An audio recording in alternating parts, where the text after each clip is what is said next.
Hello students, good morning to all of you.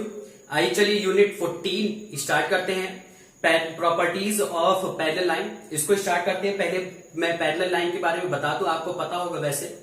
Parallel line ऐसी दो line का pair होता है जो एक दूसरे से इक्वी डिस्टेंस पर होती है, मतलब कि इक्वल डिस्टेंस पर होती है। जैसे ये आपका एग्जाम्पल भी बना है और आपकी एक्सरसाइज 14 का फर्स्ट क्वेश्चन भी लिखा हुआ है कि ये दोनों लाइन जो है वो एक लाइन का नेम हो गया एल, एक लाइन का नेम हो गया एम। तो इन दोनों को चाहे हम इमेजिनरी तौर पर, चाहे हम इमेजिन करके आगे चाहे जितना बढ़ा दें, लेकिन ये कभी भी एक दूसरे को इंटरसेक्ट नहीं करेंगे। चाहे इधर बढ़ाएं और चाहे इधर बढ़ाएं, कभी भी एक दूसरे को इंटरसेक्ट नहीं करेंगे। तो यही फिर ऐसी लाइन क्या हो जाती है, पैरेलल लाइन हो जाती है। अब इसमें जो ये लाइन इंटरसेक्ट कर रही है इसको ट्रांसवर्सल लाइन कहते हैं, मतलब कि एक ऐसी लाइन जो पैरेलल लाइन को इंटरसेक्ट करती है, तो फिर वो ट्रांसवर्सल लाइन कहलाती है। अब इसी में हम लोग को जब जैसे ही दो लाइन आपस में एक दूसरे को कट करती हैं, तो हमने ये तो पढ़ा ही है कि उसमें हमेशा एंगल का फॉर्मेशन होता है। तो इसमें हमको वही एंगल की प्रॉपर्टीज पढ़नी है कि हमको एंगल निकालना आना चाहिए। अब देखिए, सब कुछ इसी से समझ लीजिएगा कि कौन करस्पॉन्डिंग एंगल होते हैं, कौन अल्टरनेट इंटीरियर एंगल, कौन अल्टरनेट एक्सटीरियर एंगल, इस तरह के एंगल कौन से होते हैं, तो इसको समझिएगा। सबसे पहली बात तो यहाँ पर ये पैरेलल का साइन होता है, तो एल पैरेलल एम है, इससे आपको पता चलता है कि ये पैरेलल है। फिर इसमें जो ट्रांसवर्सल टी लाइन काटती है तो उससे जो एंगल का फॉर्मेशन होता है वो इस तरह के एंगल है।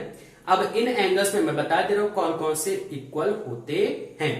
सबसे पहली बात तो ये वाला एंगल 2 और एंगल 4 इक्वल हो जाएगा। देखिए यहाँ पर ये वर्टिकली अपोजिट एंगल है कि नहीं? वर्टिकली अपोजिट एंगल आपने पिछले एक्सरसाइज में पढ़ा था, यही वर्टिकली अपोजिट एंगल। तो यहां से आपको क्या पता चल रहा है, angle 2 is equal to angle 4।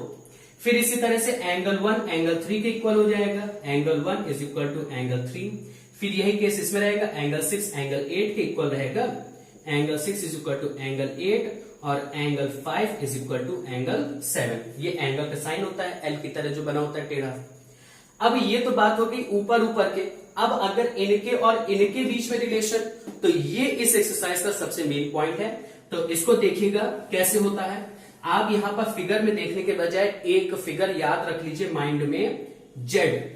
क्या याद रखिए, जेड।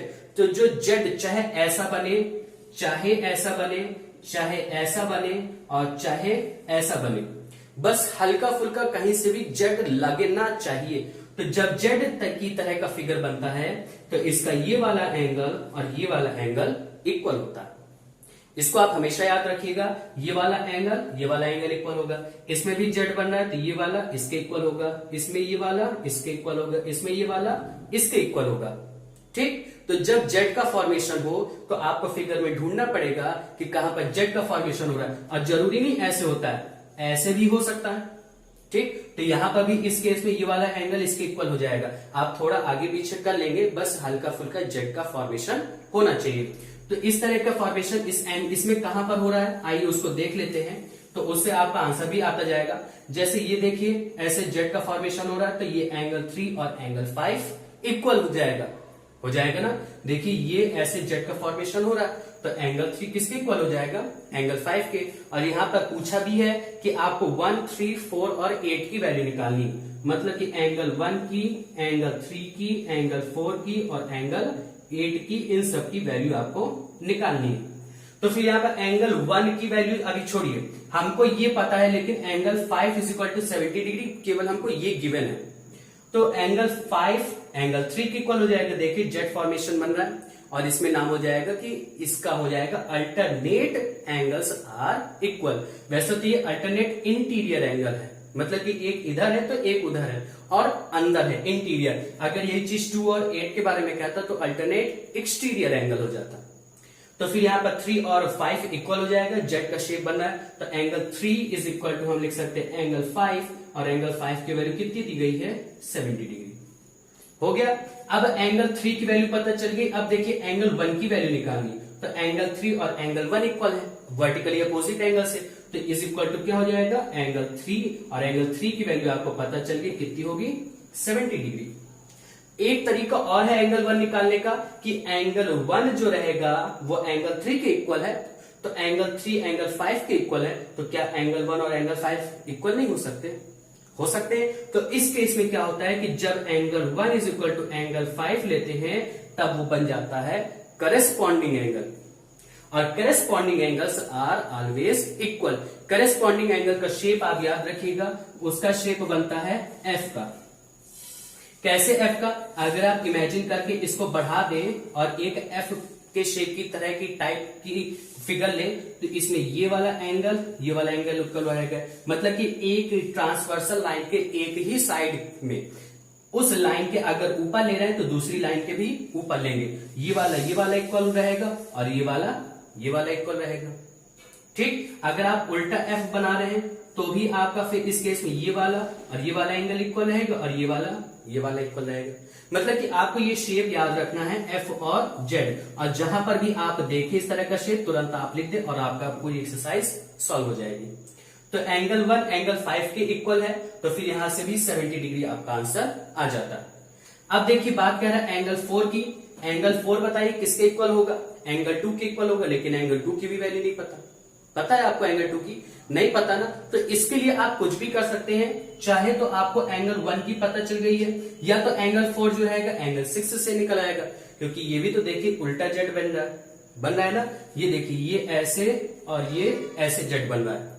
तो यहां पर अगर मैं इसको अलग से ड्रॉ करूं, ये ऐसे, तो ये एंगल 6 है और ये एंगल 4 है, तो ये वाला एंगल इक्वल हो जाएगा। मतलब कि हम एक बार एंगल 6 निकाल लेते हैं, और एंगल 6 निकालने के लिए फिर आप प्रॉपर्टी यूज करिए। एंगल 6 और एंगल 5 एक ही स्ट्रेट लाइन पे बने हुए हैं, तो ये लीनियर पेयर ऑफ एंगल हो जाएंगे। मतलब कि एंगल 6 और एंगल 5 का जो सम होगा वो 180 डिग्री होगा।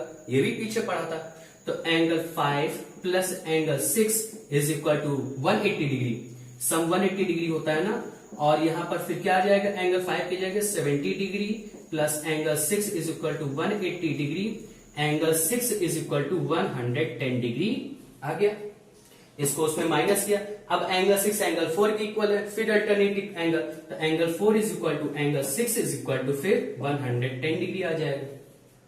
फिर इसी तरह एंगल 8 भी एंगल 6 के इक्वल है, या तो एंगल 8 एंगल 4 के इक्वल है। एफ बन रहा है, एफ के नीचे है, और नहीं तो यहां पर फिर क्या कहते हैं वर्टिकली अपोजिट एंगल बन रहा है। तो आप चाहे जैसे लिखना चाहे, angle 8 is equal to angle 4 और ये एंगल 6 और ये इक्वल हो गया 110 डिग्री के।